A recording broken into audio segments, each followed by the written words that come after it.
محمد نبينا بنور هادينا من مكة حبيبي نور سطاع المدينة من صلى صلاته واتحلى في صفاته يا بخت আসসালামু আলাইকুম এভরিওয়ান। দেখতে দেখতে পবিত্র মাহে রমজান মাস চলেই আসলো। তো মাসে 30টা রমজানের কিন্তু 30 দিনের ইফতারি কিন্তু আমারই করা হয়ে থাকে। তো ইফতারি বানাতে আমার ভীষণ রকমের পছন্দ, তার থেকেও বেশি পছন্দ ইফতারি আইটেমের মধ্যে যদি গরম গরম পেঁয়াজও থাকে। আপনাদের প্রতিদিনের ইফতারি মেনুতে সব থেকে ফেভারিট কোন আইটেমটা সেটা কিন্তু কমেন্ট বক্সে জানাতে ভুলবেন না। আর আমি এখন চলে যাব বেগুনি বানাতে। আর এই বেগুনির জন্য বেগুনগুলো পিস পিস করে কেটে লবণ পানিতে আগে থেকে ভিজিয়ে রেখেছিলাম, যাতে করে বেগুনের একটা কষ থাকে সেটা চলে যায়। আর ভিজিয়ে রাখা সেই বেগুনগুলো আমি একটা ঝাঁঝরিতে নিয়ে পানি ঝারিয়ে নিলাম। আর একটা বাটিতে আমি সেই বেসন দিয়ে দিচ্ছি আর একটুখানি পানি দিয়ে মিক্স করে নিচ্ছি একটা গোলা রেডি করার জন্য। আর এই বেসনটা কীভাবে মশলা সহ মিক্স করে বক্সে রেখে দেওয়া যায় একদম অনেকদিন পর্যন্ত, সেটা কিন্তু আমি আগের ভিডিওতে দেখিয়েছিলাম।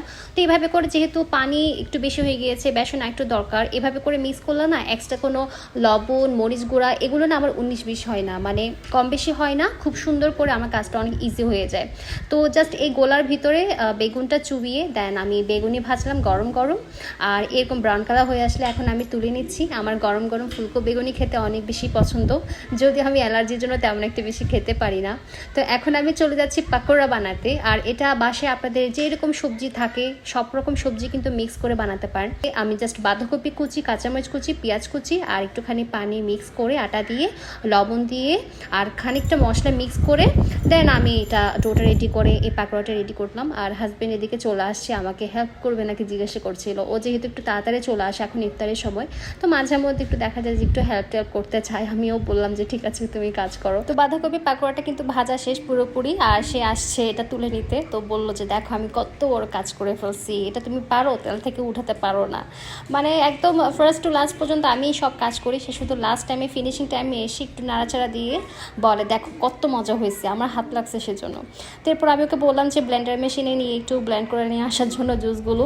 তো সেই জুস নিয়ে আসতেছে। আর এর মধ্যে আমি বুট ভাজার জন্য দিয়ে দিলাম কড়াইয়ে তেলে রসুন পেঁয়াজ কুচি, এগুলো একটু নেড়ে চেড়ে দিয়ে দিচ্ছি হলুদ গুঁড়া, জিরা গুঁড়া, লবণ। এরপর মশলাটা কষানোর জন্য সামান্য একটুখানি পানি দিয়ে আবারও নেড়ে চেড়ে মশলাটা কষিয়ে নিলাম। আর এতে দিয়ে দিলাম টমেটো কুচি, কাঁচামরিচ কুচি। আর আগে থেকেই বুটগুলো আমি সিদ্ধ করে রাখি আলু সহ, ডিপ ফ্রিজে রাখি। তো সেখান থেকে আলু 2টা চটকা আমি এখানে দিয়ে দিলাম। আর আলুগুলো মাখিয়ে নেওয়ার পর এরপর আমি এখানে আরেকটু পানি দিয়ে নাড়াচাড়া করে তার মধ্যে আমি দিয়ে দিব বুটগুলো। তো তার আগে আমি একটু জালটা ছোট আছে, মশলাটা একটু কষিয়ে নিলাম। তেলগুলো ভেসে ওঠার পর আমি বুটগুলো দিয়ে আবার নাড়াচাড়া করে নিলাম। ঢাকনা দিয়ে মিডিয়াম আছে 10 মিনিটের মতো বুটগুলো নাড়াচাড়া করে পানিগুলো যখন শুকিয়ে যাবে তাতে দিয়ে দিব পুদিনা পাতা। আর পুদিনা পাতা ভালোভাবে মিক্স করে নেওয়ার পর বুটগুলো একদম পুরোপুরি রেডি খাওয়ার জন্য। এরকম গরম গরম বুট খেতে আমার অনেক বেশি ভালো লাগে। সবগুলো ইফতার আইটেম বানানো শেষ, এখন জাস্ট প্লেটটা সাজানোর পালা। আর আমার প্লেট সাজাতে অনেক বেশি পছন্দ। তো প্লেটে একে একে দিয়ে দিলাম বুট, তারপর বেগুনি, ফিশ কাবাব, পেঁয়াজু, ভেজিটেবলস পাকোড়া আর বুটের উপর দিয়ে দিলাম শশা কুচি। শশা কুচি আমি না রোজাতে বেশি বেশি পরিমাণে খাই। তো এখানে পুরোপুরি ইফতারি কিন্তু রেডি, এখন জাস্ট ওয়েট করছি আজান দেওয়ার পালা। আজান দিলেই কিন্তু আমরা ইফতারি করা শুরু করব। রমজান মাসটা কার কেমন লাগে আমি জানি না, বাট আমার কাছে পার্সোনালি রমজান মাসটা আসলে অনেক শান্তি লাগে আর অনেক বেশি ভালো লাগে, কারণ এই মাসটাতে একটু মোটামুটি ইবাদত বেশি করা হয়ে থাকে। তো শরবত হিসেবে ছিল আজকে তরমুজের শরবত, যেটা আপনাদের ভাইয়া বানিয়েছে, থ্যাঙ্কস টু হিম। যদিও জানি আজকে আমাকে আবার কথা শুনিয়ে দিবে শরবতটা খাওয়ার সাথে সাথে। দেখো আমি শরবতে হাত লাগাইছি দেখে কিন্তু শরবতটা এত বেশি মজা হয়েছে। এই রমজান মাসে সবার দোয়া কবুল হোক, সেই দোয়াই থাকলো।